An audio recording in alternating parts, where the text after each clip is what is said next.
Hay dos sexos en el mismo bañador.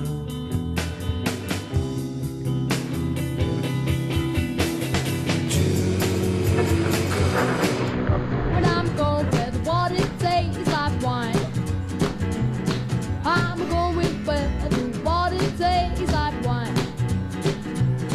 We can jump in the water, stay drunk. Cuando en 1948 el disco de vinilo sustituyó al de pizarra, los aficionados recibieron con pasión al nuevo soporte musical. A lo largo de los años 50 se popularizó su uso, especialmente en los Estados Unidos. Pero no fue hasta los años 60 cuando abrieron en Aragón las primeras tiendas de vinilos. Hablar de tiendas de discos en Zaragoza es remontarse a los 60, que es cuando empiezan a aparecer. Los discos se vendían en tiendas de electrodomésticos, en una cubeta, y poco a poco cogieron importancia hasta que saltaron a ser tiendas propias. Yo recuerdo de crío, porque mi padre conocía a todos los disqueros de la época, recuerdo las tiendas de Minué, de Laguens, Hijos de Hipólito Sanz, el Palacio de la Luz, pero la más importante fue Guateque. Guateque, aparte de ser la tienda, que era una tienda estupenda, preciosa, con 2 plantas, mi padre cogió entonces Guateque en sus últimos años. Mi primera experiencia como trabajador de esto de vender discos fue en Guateque. Me quedé encargado de la parte del pop de aquella tienda de discos. Con Guateque termina esa época de esas tiendas de discos y la siguiente generación ya es TT3 RPM, Ruidos, R3, Discos Val. Todas estas tiendas desaparecen a primeros de los 80. Y entonces es cuando se consolida Discos Línea Cero. La evolución natural es que el Discos Línea Cero va abriendo más tiendas. Se abren en Gran Vía, se abren Delicias, se abren Alfonso y al final se abren Las Fuentes.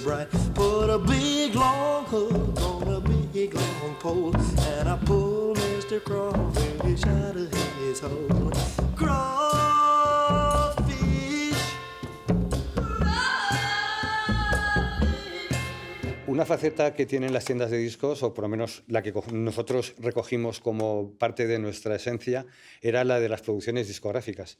Ya mi padre comienza a grabar algunos joteros y algunos grupos de folk, Gato de Foces concretamente, y continuamos esta estela con el sello Cara 2. Cuando hicimos la tienda en la calle San Miguel 49, en ese sello grabamos a Alta Sociedad, a Golden Zippers, que luego fueron los Más Birras, y a Colla, de Teruel.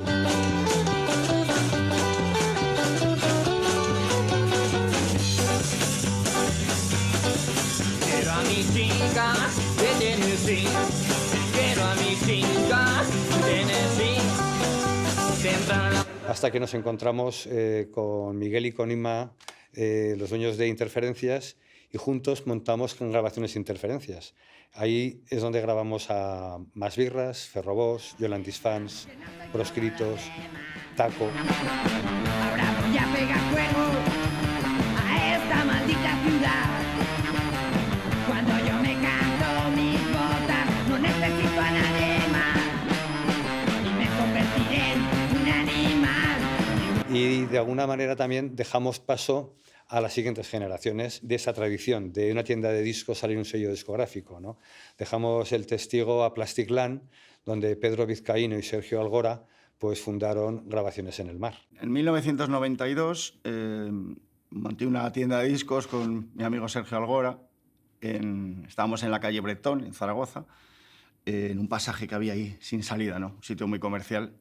Y la tienda tenía pues como 8 metros cuadrados, 10 metros. Lo recuerdo como una cosa muy divertida. Yo conocía a Sergio ya de unos cuantos años antes, casi desde chavalillos, ¿no? Porque la tienda la montamos con 22 años. Bueno, al año siguiente, poco más de un año después de montar la tienda, surgió la idea de montar una casa discográfica, un sello discográfico independiente, como se hacía muchas cosas o casi todo en esa época, ¿no? Todos los sellos era como muy... hazlos en el cuarto de tu casa, todo a mano, ¿sabes? Sin ordenadores, sin nada, todo era como muy, muy artesanal y muy guay, ¿no? Como una respuesta contra las multinacionales y contra sus métodos de trabajo y sus contratos, ¿no?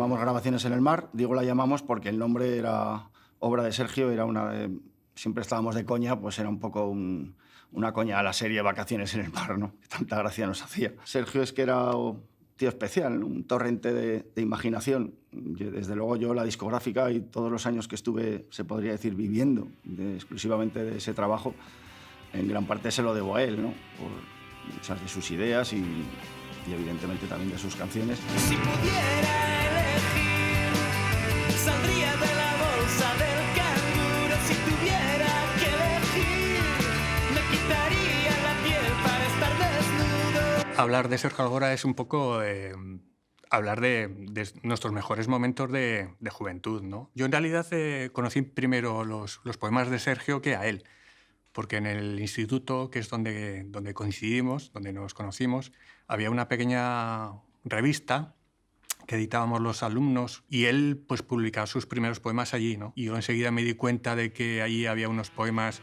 que no eran los típicos que se escriben en la adolescencia y dije, yo tengo que conocer a este tipo porque me parece que es diferente a lo que veo por aquí por el instituto.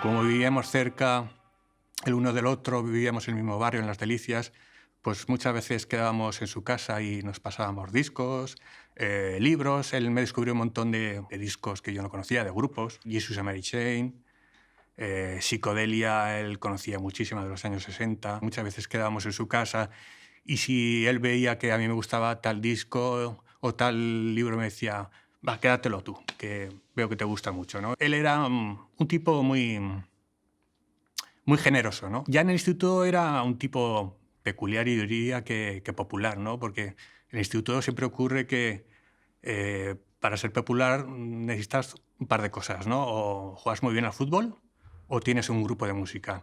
Sergio no se le daba muy bien el deporte, pero en cambio pues tenía sus grupos de música, ¿no? Que tuve una mujer esta noche, necesito tu calor.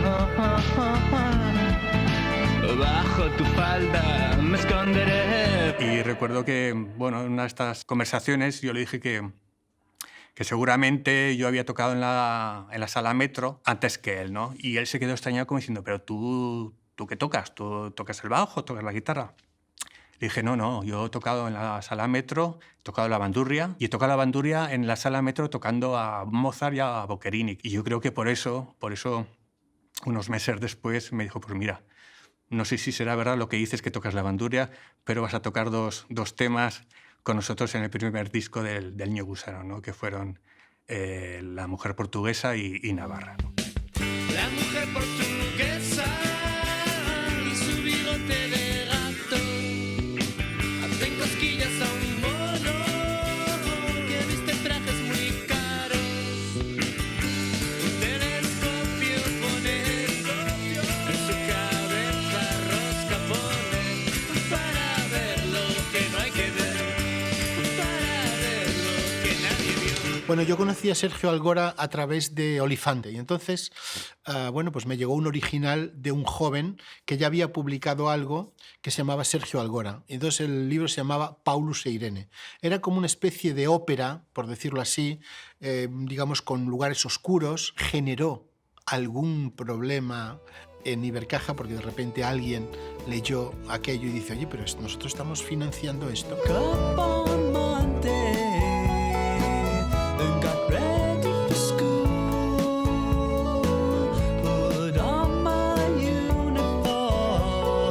Tenía una formación detrás muy personal que se había hecho a sí mismo, pero que se había hecho a sí mismo también, si me permites esto que parece una cursilería, desde su familia, ¿no? Hablaba de su hermana con mucho cariño, hablaba de su padre con mucho cariño, hablaba de su madre con mucho cariño. Creo que contaba cómo se duchaba con una especie de manguera en una terraza, o contaba cómo su padre había tenido unas memorias sobre los maquis y las había perdido.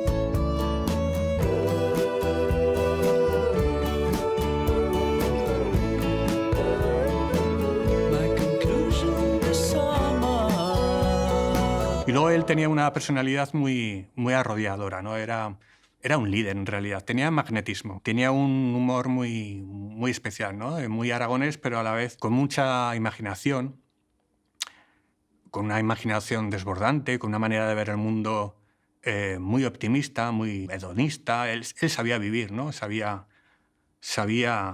cómo había que hacer las cosas. Yo creo que cuando fundó el grupo La Costa Brava, el tan traído Costa Bravismo es algo que ya le definía de antes, ¿no? No se lo inventó en ese momento. ¿Qué más puede darte el mundo si cada segundo es una primera vez? Somos verdaderos gigantes y cada segundo nos mata David.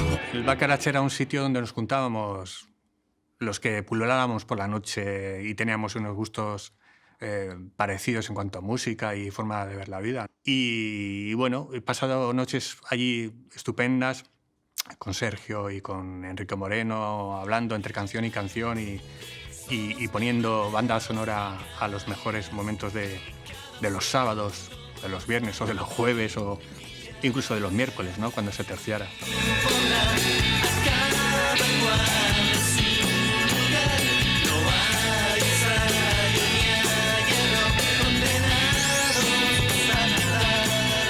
En realidad todo el mundo pasaba por el Baccarat para verle a él, para hablar con él, ¿no? Porque te podía arreglar la tarde, digamos, de alguna manera, ¿no? Era una persona con la que ya podías tener un día raro, pero ibas allí, hablabas con él y salías totalmente transfigurado, ¿no? Y yo me quedo con esa imagen de Sergio, ¿no? Una persona que sabía hacer felices a los demás. Y quise cambiar de vida con la chica del segundo B y llamé al segundo C.